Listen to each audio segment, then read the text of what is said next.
Hi, I'm Katie with WTI. And if you're looking for an adventure book that you can enjoy with your preteen, then I would check out My Side of the Mountain by Jean Craighead George.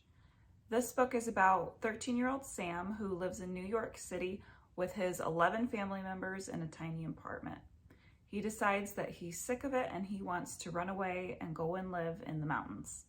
He actually does this and he lives in the mountains for a year. That's what takes place in this book. My daughter and I liked it because it was simple to read and yet it kept us interested. We really liked to see how he befriended different animals and how he overcame different obstacles, like dealing with the seasons in the mountains. Imagine winter in the Catskill Mountains. How did he deal with that? I also like to see how he overcame internal struggles because he was a 13-year-old boy alone for a year. How did that affect him? It led to a lot of great conversations with my daughter about the difference between being alone and loneliness. So if you're looking for an adventure novel to share with your child, then I would check out My Side of the Mountain. That's just my point of view.